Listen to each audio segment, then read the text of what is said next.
wrote recently in his very important book on the principles of representative government that we are witnessing the consumption, the end of parliamentary democracy because party politics is over. It is parliamentary democracy that operates with political parties that is in decline. We are now facing a new phase, the phase what he calls democracy of the audience. He has a mixed attitude, mixed sentiment toward it. Because on the one hand, he says that it is a problem since when we control visually the leader, we don't control the promises of the electoral candidates for the future. We insist on the present because images are present-based, and that we don't have control over the agenda. Even the narrative of political parties declines because we don't have anything to construct together. We watch, we see. So he criticized that, and he uses the expression malaise, disease, disturbance of democracy.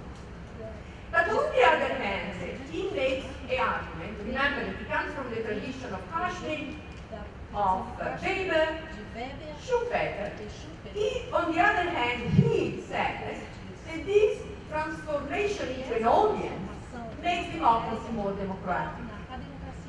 Because it takes away the intermediary bodies called political parties and make all people more equal or more in control of their leaders. I think this is very problematic and not convincing either. Moreover, and this I'd like to conclude with that, with a question that I do have, and is still an open question. When we use the expression representative democracy, we presume the intermediation of parties. Because otherwise we replicate in the assembly the individuals. We create an assembly of lawmakers, but not an assembly of representatives. So representative democracy is something that needs those famous intermediary bodies called political parties.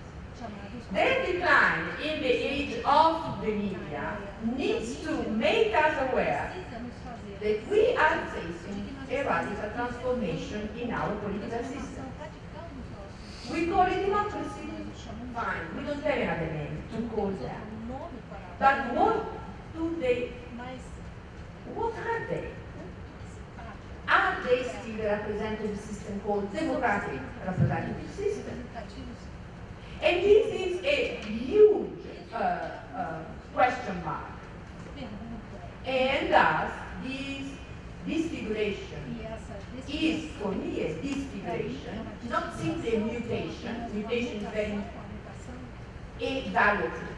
This is negative because it is something that prevents us from controlling the power we contribute in making. It makes us more distant, not closer, but more distant from those who rule in our name. So I would stop here.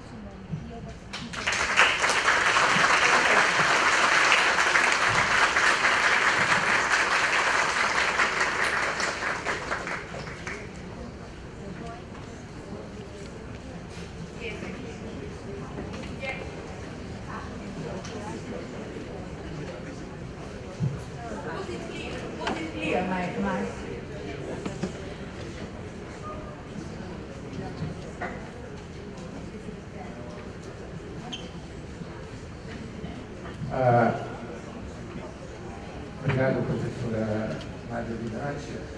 Não é costume nos encontros da ANPOCS haver um debate com a conferencista depois que ela pronuncia a conferência, mas a professora Urbinati, quando nós entramos em contato com ela, conversamos, ela gostaria muito de, depois de apresentar a conferência, ter algum momento de conversa com o público e tal. Por conta disso, eu estou aqui na mesa para um pouco contribuir com isso, embora a gente saiba que o tempo não é largo, sabe? As pessoas têm compromisso já no início do período da tarde e tal. Bom, então eu só vou colocar dois comentários rápidos. Uma em relação à primeira parte e outra à segunda. A professora Nadia Urbinati falou de forma bastante dramática o momento que nós estamos vivendo. Ela sinalizou, indicou isso com o termo Segunda Grande Depressão. Né? Que, evidentemente, realça ainda mais a importância de discutir as questões que ela já discute, já em si importantes, mas que, na maneira como ela situou a sua posição, fica mais, a gravidade disso ainda maior. 4 anos depois da primeira Grande Depressão, o mundo, especialmente o mundo democrático, já estava vivendo uma mudança para pior bastante grande. Né? Não podemos esquecer que a Alemanha já estava se tornando, já tinha feito uma mudança de regime político a caminho do nazismo. Vários países da América Latina tinham sofrido mudanças importantes, 1 ano, 2 anos depois da crise de 29. Aparentemente, as democracias contemporâneas têm sabido, têm oferecido pelo menos sinais de ter construído diques para enfrentar essa situação de uma maneira diferente do que da primeira Grande Depressão. Porém, é muito visível que nessa segunda depressão tem aparecido pelo menos o sentimento de um compromisso perverso entre o modo como a nossa sociedade repõe sua vida material e o modo como essa sociedade toma suas decisões políticas. Né? Eu não sou daqueles que acham que esse compromisso perverso necessariamente acontece, né? Mas o fato é que isso está acontecendo. Né? E a questão que me veio na apresentação da primeira parte da conferência da professora Nadia, porque a professora Nadia está dizendo o seguinte: há algo nas democracias, incubado nas democracias representativas, que levam à sua desfiguração.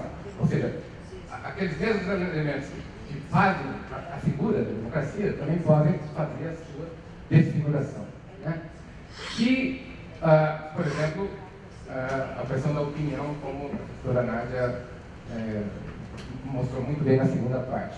Agora, em relação à segunda Grande Depressão, eu queria que a professora Nadia comentasse um pouco o que nas democracias representativas de hoje está incubado, que faz com que a gente tenha essa impressão, ao ver reportagem, documentário, análise, de que a democracia, essa diarquia, que é a democracia representativa que a Nadia,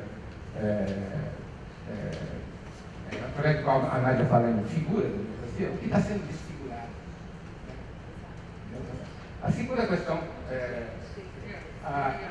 em relação à segunda parte, muito do que a Nadia coloca a respeito de opinião e mídia me lembra muito as velhas imagens clássicas que associam a ideia de opinião com a fortuna. Né? A fortuna, um ser caprichoso, né? Que, assim como elevam indivíduos, coletividades para cima, levam também para baixo. Né?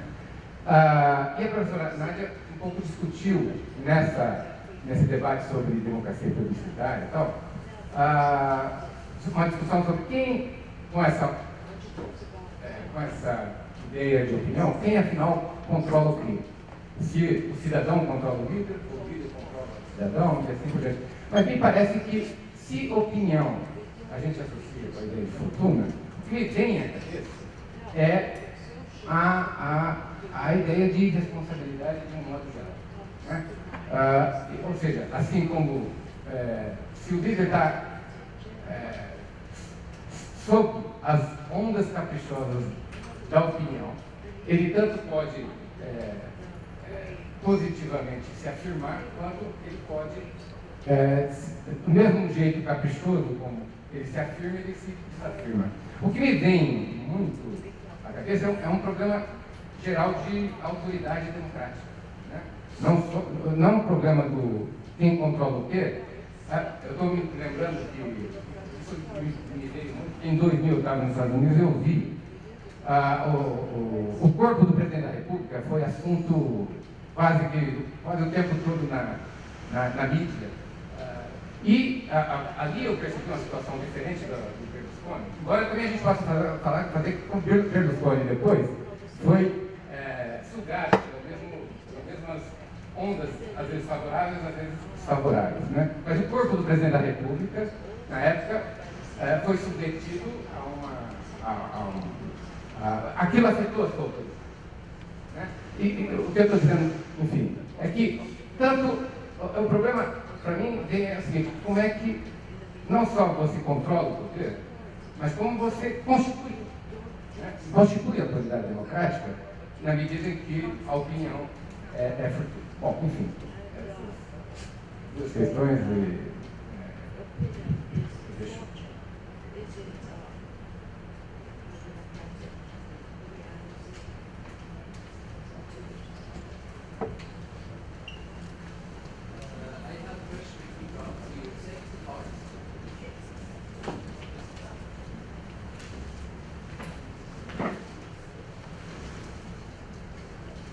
My question goes to the second part of your presentation.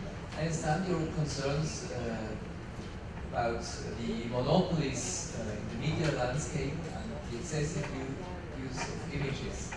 Now, I would like to hear from you in more practical terms, what do you suggest? For example, in a situation like in Italy or in the United States, or consider also a country here in Brazil. There, maybe 50% of the population are functional analphabets and are not able to read, but depend on images in order to participate in one way or another, or in order to inform themselves at least about politics.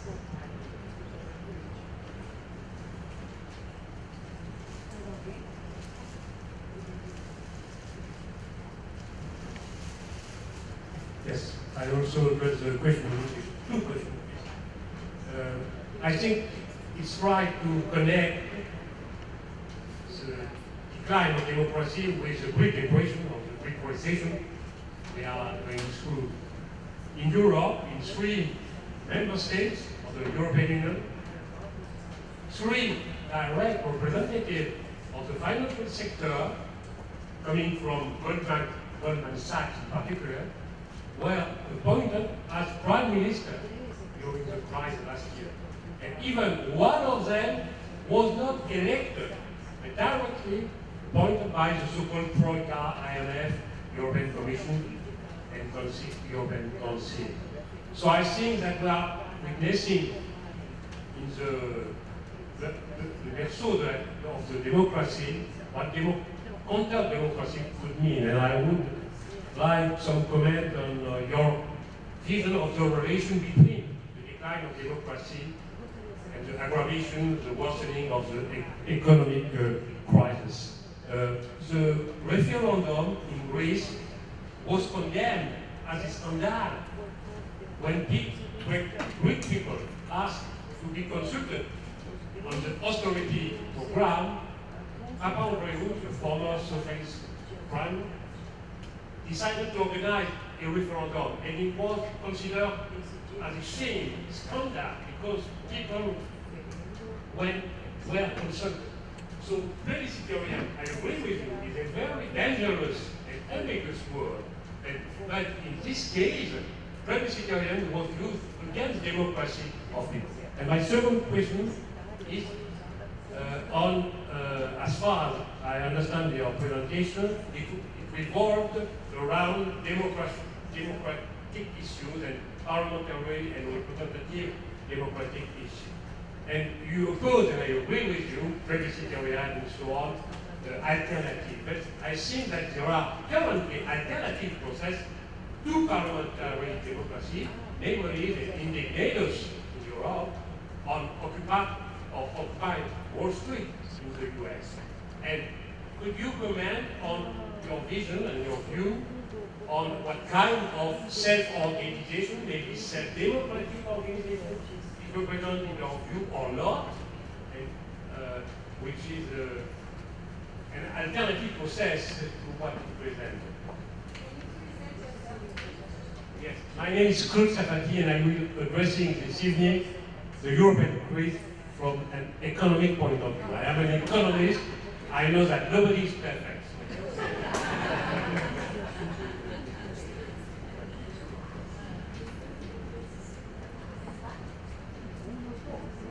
Perguntar à professora se ela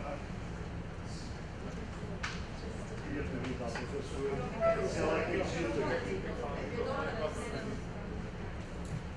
Eu gostaria de perguntar à professora se ela acredita que não só no Brasil, mas em outras democracias exista um custo de participação política para o cidadão comum.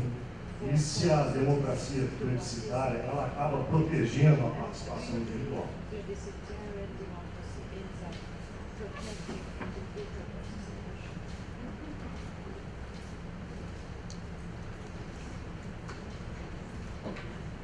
Eu também queria acrescentar uma rápida provocação.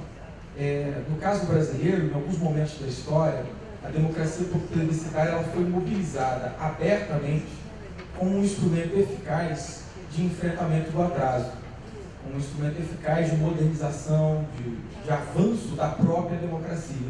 Então ela foi mobilizada, não acidentalmente, mas abertamente. Eu queria só acrescentar essa provocação, o que o professor acha disso.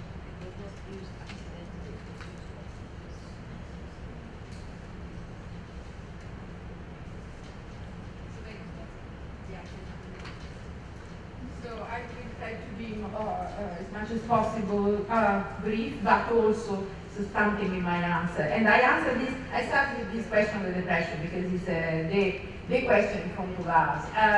I think we should really be worried about the transformation of democracy in relation to the end of, you are much better expert than I am, the interruption of the great compromise between democracy and capitalism, between labor and citizenship. You know, our democracies were, after World War II, built on that compromise as an outcome, as a result of the Great Depression, the first Great Depression. So all citizens became also able to produce with their own salary a kind of permanent resource of reproduction of democracy itself. Leon Blum used to say the project of democracy is a project of salary. Full employment, because this will give us the possibility of, for the many, to make decisions that are in the interest of all, not simply of themselves. Now, this is an important transformation because, well, this will open the door to a conference in itself, but just to give you a hint of what I think is happening, really. I would talk of a dual people, two peoples. The few and the many are becoming two people again. And with the aggravating circumstances that the few are trying to secede from the obligation they have towards society. They rule, they don't want to pay, or they want to pay less and less.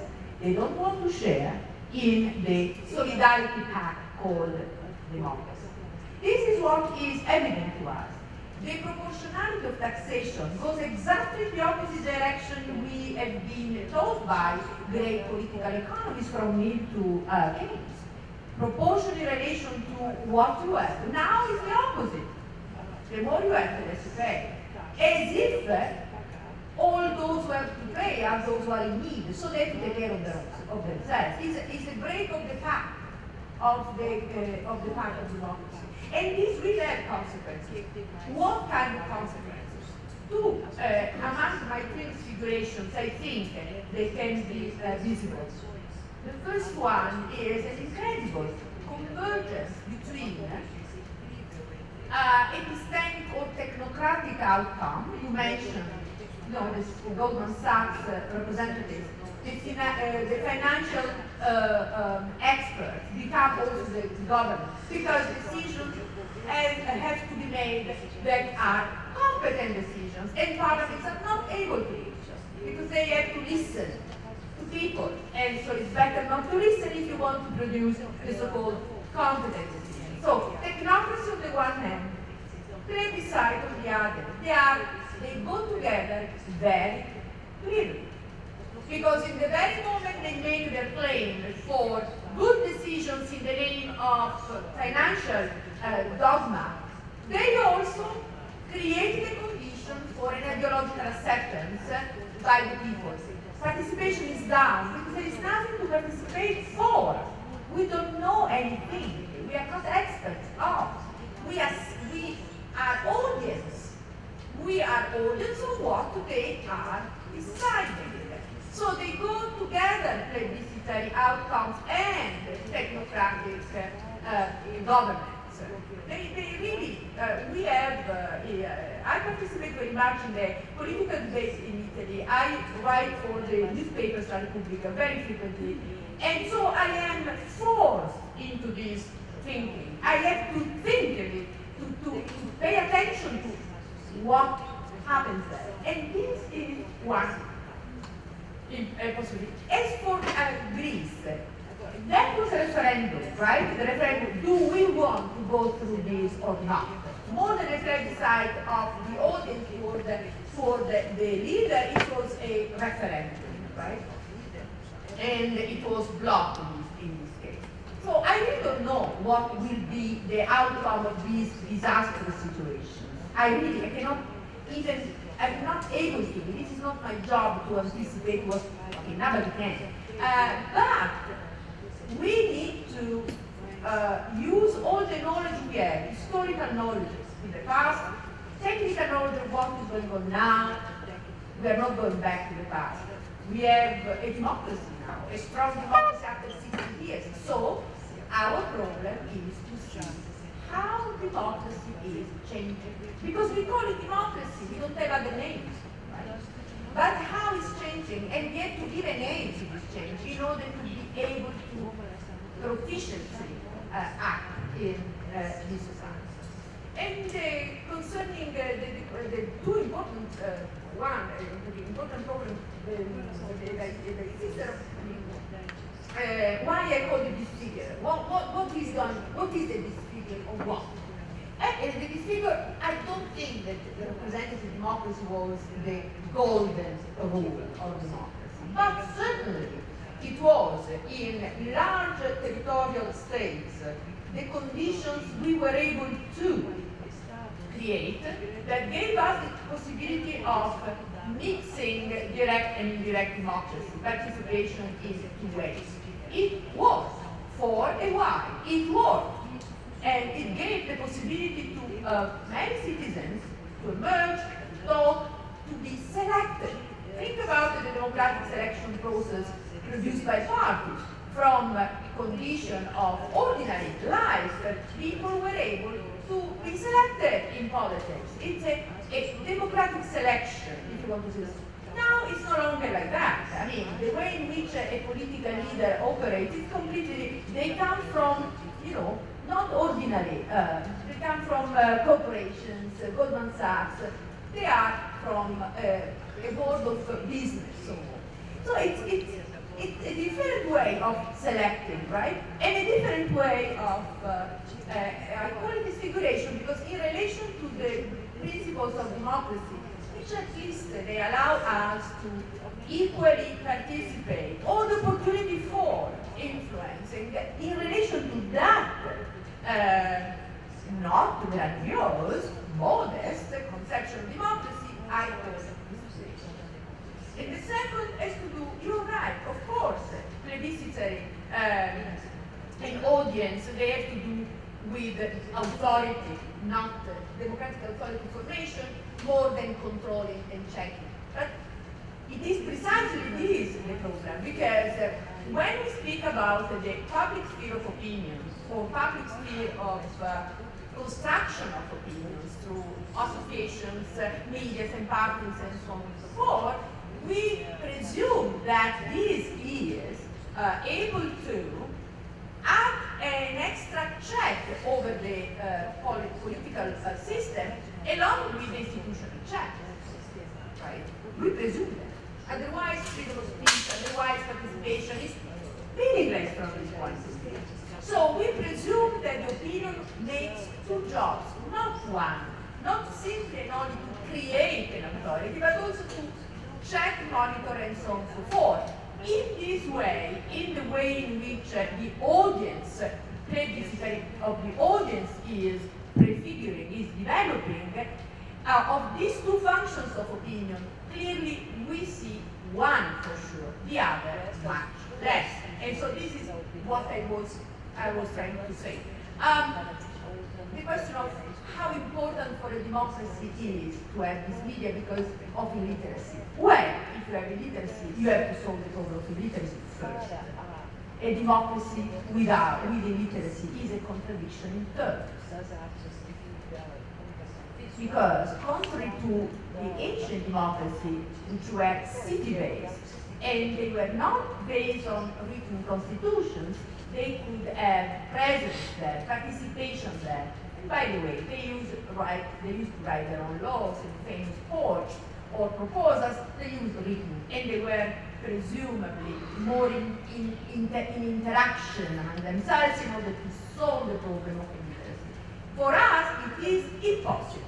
We cannot function as a democratic society with illiteracy. We can't.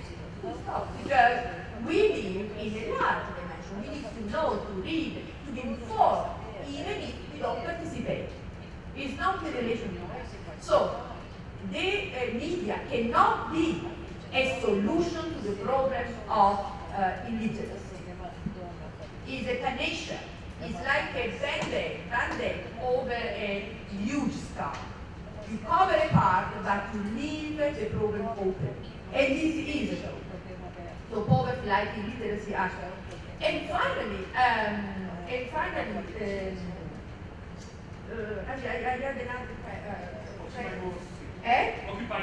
Occupy Wall Street, the direct aspect of it. Well, Occupy Wall Street is a popular movement without populism, right? It doesn't have a leader, it's a leaderless movement. It was, because it's over. It was a sense of a movement of distress for a situation that in America was perceived and is perceived as a challenge. Now the situation is growing, so people are back in the position of thinking that the American dream is still there. That Occupying Wall Street was an answer to the fear that the American dream was in decline. What is the American dream? The American dream is a fabulous ideology that keeps together and going on a society made of people who have no solidarity among each other because they are strangers to one another. Different nations, different groups of people, how can you keep them together, obeying to the same laws? If not by giving them the certainty that they will create a good life or tomorrow, a better life or whatever. So the Occupy Wall Street was a sign of that the crisis of that myth. Now the myth is back again. The unemployment is the rate of employment is down again. People start. So that is not representative of a movement to last in the future. This was a sign of the temporary, which in America, if you know the American history from 18th century, periodically there is this kind of popular movements against the elite, soon to be absorbed when the economy is able to grow again. In Europe it's a little bit different, the indignados were not questioning in the name of the dream, but they were questioning in the name of state institutions that don't work anymore. First of all, because they create corruption. That was an important issue, corruption of the system. And the second,